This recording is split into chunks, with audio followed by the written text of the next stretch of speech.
It's Halloween season, so let's dive into some spookier, darker topics for human design. Today, we're going to talk about how the emotional solar plexus imbalances can lead to violence. And we're going to do that because it's Halloween season and I'm about to drop some videos about serial killer energy. We're going to talk about Jeffrey Dahmer, John Wayne Gacy, and I'm not going to spill all the beans, but you better turn your notifications on because it's going to get good the closer we get to Halloween. Okay, so the emotional solar plexus controls our emotional waves. And when these waves aren't properly understood or processed, they can lead to destructive behaviors. So today we'll dive deep into how the emotional imbalances contribute to conflict and violence, and why it's important to always try to gain emotional clarity before you make decisions and not to identify with your emotions. So the emotional solar plexus is one of the most influential energy centers in human design. It's responsible for how we process and express our emotions. It's responsible for it's responsible for our emotional awareness. And the center creates emotional waves. There's different highs and lows related to our emotions that can shape how we respond to life and anything that we're confronted with on a daily basis.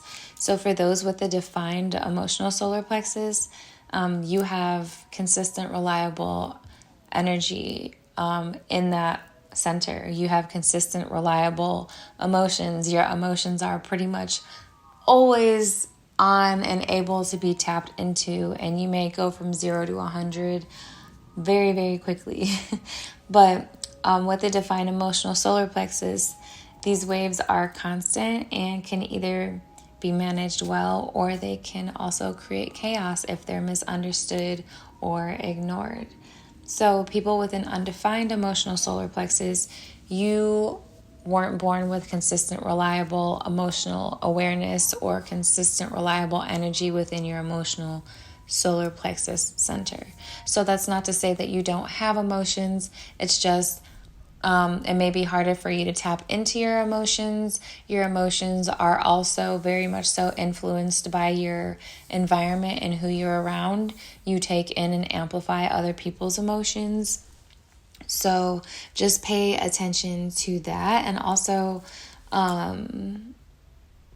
you tend to absorb and amplify the emotions of others. So you might be sensitive to emotions, which can be kind of confusing because the emotions don't belong to you in the first place. And then you may not know how to manage those emotions in a healthy way. When the emotional solar plexus is out of balance, your emotional waves can become overwhelming and people can struggle to navigate through those emotions and what they mean. Emotional lows can create feelings of helplessness and depression and maybe even anger, while emotional highs can generate impulsive and reckless behavior. And so an imbalance often leads to emotional repression, where people bottle up their feelings, and that creates pressure to build and erupt very violently. And when the emotional energy doesn't have a healthy outlet, it can easily transform into rage or aggression and even physical violence. So many people suppress their emotions because they're uncomfortable with feeling, with feeling their emotions, accepting their emotions, being vulnerable, or they don't have the tools to even express their emotions or even understand their emotions that they're feeling. So the suppression can create a pressure, an emotional pressure, which oftentimes can eventually explode. And when individuals fail to like feel and ride out their emotional waves and acknowledge and understand their feelings, it can lead to intense outbursts, violent outbursts, emotional outbursts, just chaos. And this isn't all the time. This is just saying it can. And so another crucial element of emotional imbalance is misinterpreting your emotions. But also, I wanted to say that suppressing emotions and having like explosions can often cause violent behavior. And that can be small, like moments of violent behavior or aggressive behavior, like road rage, maybe domestic violence, or even in extreme cases of like murder or other destructive ways of releasing those emotions. So it's always important to become aware of your emotions and try to understand how to maneuver through those emotions. So having emotional imbalances are like misinterpreting your emotions. When someone is riding a low point of their emotional wave, they might see everything around them through like a negative, toxic lens of frustration or sadness, anger, like whatever it is. The lens is negative, the lens is dark. It's victim mentality, get back mentality. It's just not good energy. And that emotional distortion can lead to misunderstandings and conflict. And so, without understanding your emotional wave, people can possibly act out based off of their temporary emotions and feelings, which can cause regret or like negative situations for them to be in, threats, personal attacks. Like those types of situations may come about from not understanding your emotional wave. And like escalated conflicts, your emotions might spiral out of control. You might feel like you're losing control and you're just in a fit of rage or you black out. Like those are the moments that can come from not understanding how to process your emotions and what you're feeling. And we don't want that. So there's a lot of examples of how emotional imbalances can lead to violence, like road rage.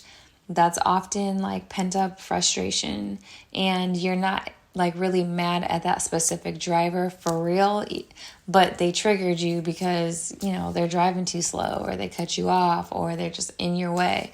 But that rage didn't stem from them initially. That rage was like built up over time from many different experiences or from something you experienced earlier that day or, you know, something like that. So many incidences of domestic violence stem from unresolved emotional conflict.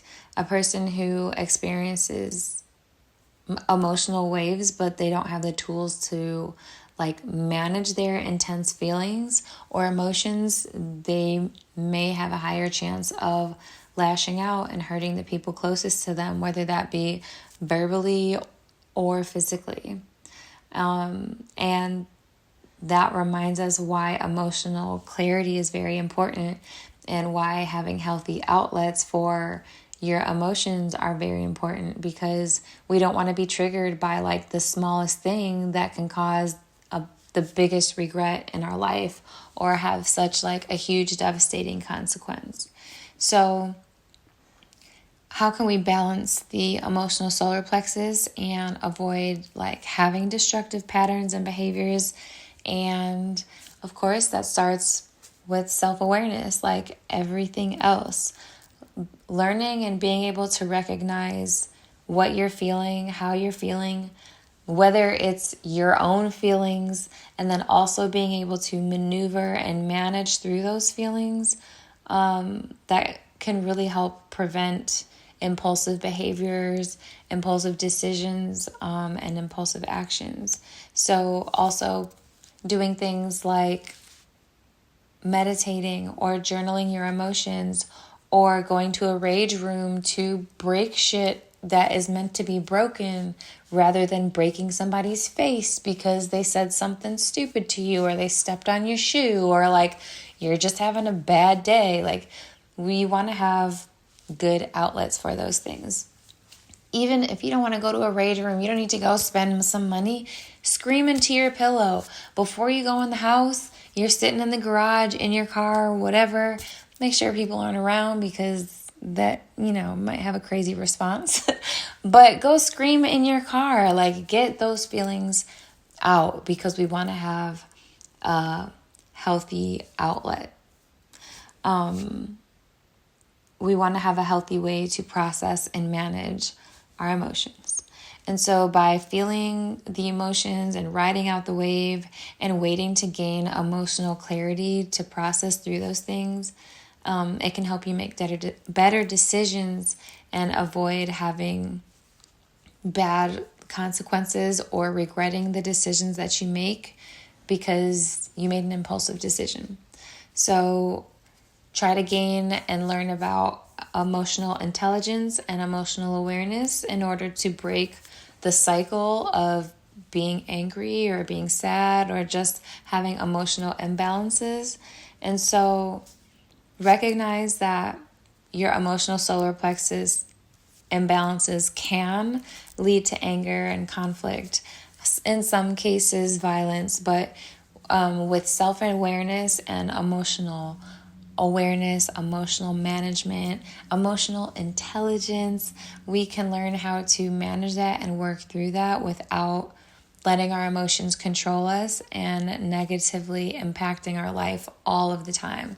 And I'm not saying, be perfect, because perfect isn't real. We're all going to have some instances where like our emotions get the best of us and, we cuss somebody out even though we probably shouldn't have, but we don't want to let it get crazy, and we don't want to let that be our norm. Like, we want to be able to recognize that, we shouldn't have done that, and I didn't process my emotions in an appropriate, healthy way, so I apologize, and next time, before I respond to you, I'm going to wait a day, or I'm going to go sit by myself for an hour, or I'm going to go scream in my pillow for a couple of minutes or, something. But just be aware of your emotions and pay attention and don't make impulsive decisions. So I hope this helped. I hope you learned something. Make sure you turn your notifications on, because like I said, we're going to be diving into some serial killer energy soon and you don't want to miss out. So I'll catch y'all in the next video. Peace out.